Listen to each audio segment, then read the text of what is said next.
Namo tassa bhagavato arahato samma sambuddhassa. Namo tassa bhagavato arahato samma sambuddhassa. Namo tassa bhagavato arahato samma sambuddhassa. Terpujilah yang terberkahi, yang maha suci, yang telah mencapai penerangan sempurna. Kalyanamita, dimanapun Anda berada, Namaste, Swatihotu, salam sejahtera buat kita semua. Saudara-saudara yang berbahagia, kata kesenangan akan sesuatu di dalam teks Pali dikenal sebagai somanasa, merasa senang, merasa suka akan sesuatu. Dan somanasa ini bisa muncul baik dengan akusala cita, pikiran yang buruk, maupun dengan kusala cita, pikiran yang baik. Saya memberikan contoh dua kejadian yang bisa saya share, bisa saya bagikan di sini. Yang pertama adalah candaan, di mana anak-anak muda sering bercanda ketika temannya tertidur, diambilnya garam dan diikatnya dengan seutas tali. Dalam hal ini tentu garam yang kasar. Lalu didekatkan ke mulut temannya yang sedang tertidur pulas. Maka secara biologis, secara spontan, lidahnya akan terjulur keluar mencari sumber rasa asin tadi, walaupun orangnya sedang tertidur pulas. Dan kita yang menonton tertawa-tawa, terpingkal-pingkal. Kalau pada saat itu sudah ada handphone, barangkali akan jadi viral ketika dibuatkan video. Dan kita merasa gembira, merasa senang dengan kejadian seperti itu. Padahal mungkin kalau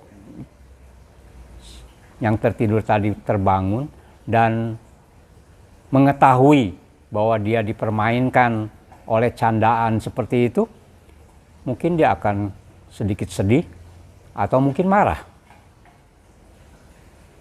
Ada kejadian lain yang sangat berbekas kepada saya. Pada suatu malam Cap Gome, perayaan lunar kalender yang selalu dirayakan di kota Bogor dengan budaya, pesta budaya, festival budaya.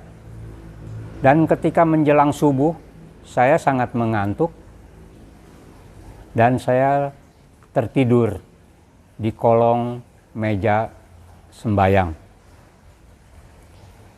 Ketika terbangun, saya heran, kok tubuh saya ditutupi oleh selimut salur, karena pada saat itu selimut salur lebih populer dari selimut-selimut lain. Dan ada satu perasaan bahagia yang muncul pada saat itu. Kok masih ada orang peduli? Ternyata selimut tadi dihamparkan ke tubuh saya oleh seorang tante. Beliau adalah keturunan orang Belanda, namun tinggal di Pacet, di Sakyawanaram, dan setiap tahun bersama dengan Mbak Ijah, dia datang membantu perayaan Cap Gome di kota Bogor. Jasa beliau ini menjadi motivasi buat perbuatan saya menjadi ingin berbagi kepada orang lain. Termasuk saya sering menyelimuti anak atau cucu saya yang tertidur pulas di kursi. Saya tidak membangunkannya, tapi saya menyelimutinya dengan selimut. Kadang-kadang ada anak yang peka, begitu diselimuti dia tahu, tapi kemudian tertidur pulas lagi, saking ngantuknya. Di sini kita lihat, ya, janganlah kita mencari-cari kesenangan di atas puing-puing kehancuran orang lain. Atau janganlah kita mencari kesenangan di atas kesusahan orang lain. Kita hendaknya, sebagaimana yang tertera di dalam Karania Metta Sutta, satu sama lain jangan mengharapkan kemalangan. Hanya sekedar untuk bercanda, hanya sekedar untuk mencari kesenangan, kita melupakan privasi orang lain. Itu baru sekedar contoh yang ringan. Masih banyak contoh-contoh candaan lain yang merugikan. Kita bisa melakukan hal yang serupa tapi berbeda. Sama tapi tidak serupa tapi tidak sama. Tadi yang saya beri contoh adalah satu menggantungkan garam dekat mulut, yang lain memberikan selimut kepada yang tertidur pulas. Dua hal yang sama tapi tidak serupa, serupa tapi tidak sama, ya, dan manfaatnya juga berbeda.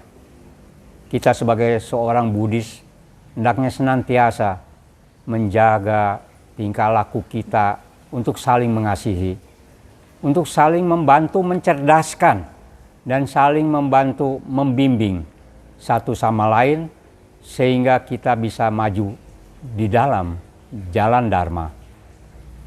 Saudara-saudara yang berbahagia, demikianlah, semoga bermanfaat buat kita semua.